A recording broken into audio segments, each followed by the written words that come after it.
尽管中美经贸领域近期出现了关税豁免延长、审计监管合作取得积极成效等缓和迹象，但美国从未停止将黑手伸向中国企业。美国《华尔街日报》上周援引知情人士的消息称，美国外国投资委员会的部分官员正计划以所谓国家安全隐患为由，迫使中国字节跳动公司旗下的社交媒体 TikTok 出售其美国业务，以确保中方无法利用这款应用进行间谍活动和施加政治影响。这并非 TikTok 首次面临被要求强制出售在美业务的风险。2020年8月，时任美国总统特朗普曾签署一份行政令，要求字节跳动在90天内剥离 TikTok 在美业务。特朗普当时宣称，该公司可能采取威胁美国国家安全的行动。随后，字节跳动向美国政府发起诉讼。2021年6月，现任总统拜登撤销了此前针对 TikTok 的禁令，但同时要求美商务部对与外国对手相关的应用程序进行评估，并酌情采取行动。然而，美国政客近期仍频繁炒作 TikTok 存在所谓的国家安全问题。即将就任美众议院中国特别委员会主席的共和党政客加拉格尔近日将 TikTok 比作数字芬太尼，令人上瘾，妄称该社交应用是中国政府故意向美国人投喂的一种成瘾毒品，美国应将其封杀。We're seeing troubling data about the corrosive impact of constant social media use, particularly on young men and women here in America, for at least two reasons. One, it's highly addictive and destructive. 加拉格尔还表示，他支持美国外国投资委员会推动将 TikTok 出售给美国公司的举措，因为这样可以避免这款应用在美被彻底禁用。It would allow for a sale to an American company. I'm open to having that discussion with TikTok. 今年39岁的加拉格尔是有望接任美国众议院议长的麦卡锡钦点的中国特别委员会掌门人。自2016年首次当选国会议员以来，加拉格尔已成为国会山的主要对华鹰派代表之一。从军生涯和冷战学博士的背景，让这名80后议员脑子里充满过时的冷战思维。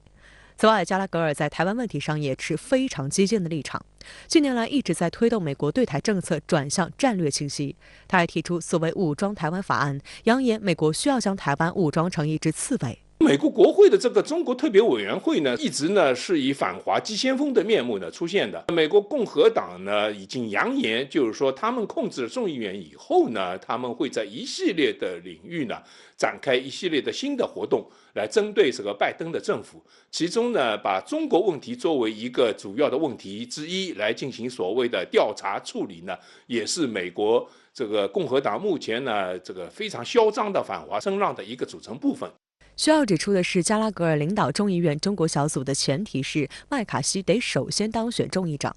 不过，据美国政治新闻网3号的报道，众议院将在24小时内投票决定议长人选。截至目前，麦卡锡仍未获足够支持，有9名共和党人签署联名信反对，投票或陷入拉锯战。但不论如何，针对 TikTok 的打压已成为民主共和两党的共识。上周，众议院已经禁止在该机构的电子设备上安装这款应用。拜登上周签署的1.7万亿联邦支出法案中，也包含了禁止联邦政府的电子设备中安装 TikTok 的法规。此外，最近几周，美国10几个州政府均出台了类似的地方法律封杀 TikTok。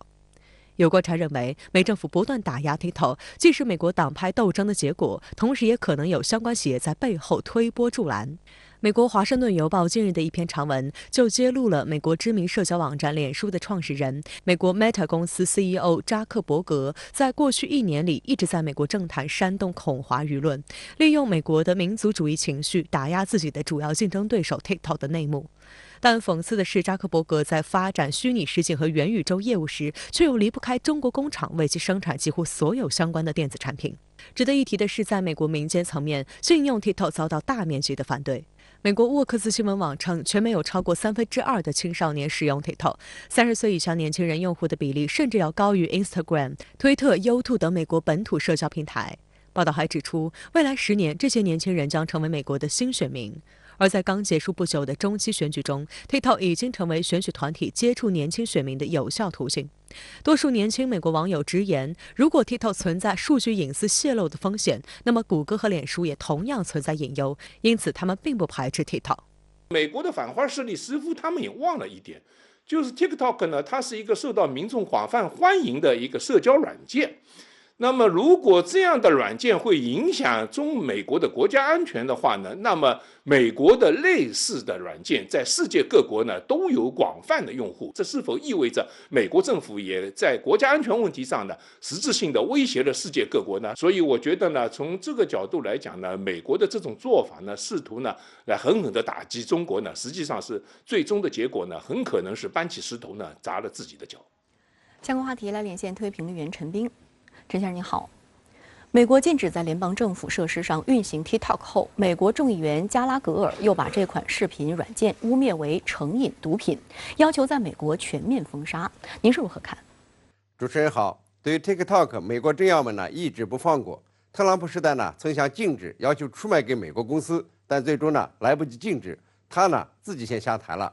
到了拜登政府，虽然允许 TikTok 继续运营，但是呢已经在加以限制。去年美国中期选举前后，美国呢对 TikTok 的打击力度在增加。先是呢立法禁止在联邦政府所有行动装置上安装 TikTok 软件，接着呢是19个州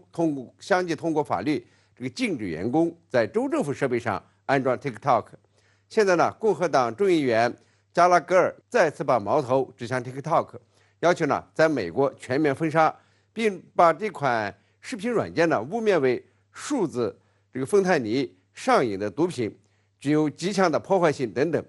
几乎无一例外，美国政客呢都把 TikTok 与国家安全联系起来，认为呢有中国背景的 TikTok 可能在搜集情报，为北京服务。实际上呀 ，TikTok 与国内的抖音是两个版本。TikTok 的数据呢都存放在美国，是字节跳动参股的跨国公司。那么在香港呢都没有 TikTok 的。我个人认为啊，美国政客呢也都知道 TikTok 与美国的国家安全呢是不沾边的，主要呢是 TikTok 太成功了，对美国的同类企业构成了挑战。因此呢，无论是特朗普还是现在的加拉格尔都说呀，要是出售给美国企业，那 TikTok 就可以运营了。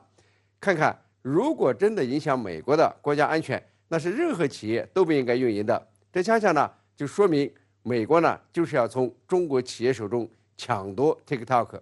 那么接下来呢 ，TikTok 能在美国幸存下来吗？有可能，但是呢，被封杀的风险也比较大。之所以说是有可能幸存，是因为啊，2/3的美国青少年都喜欢这款软件，反对政府和议会全面封杀。这民意力量呢，有可能保住 TikTok， 即便是这个政府官员不再使用。说风险极大呢，是因为美国两党在内政上是全面的冲突，但是在外交上，在对待中俄方面却有高度的共识，不排除呢两党共同打压 TikTok， 甚至以低价抢夺 TikTok。我估计啊，在布林肯即将开启的访华旅途中呢，中方可能会提到这件事。字节跳动公司呢，也不妨请布林肯到公司总部看看，努力的消除误会。打造类似 TikTok 这样具有全球影响力的公司呢，并不容易，各方呢都应该珍惜，包括中美两国政府。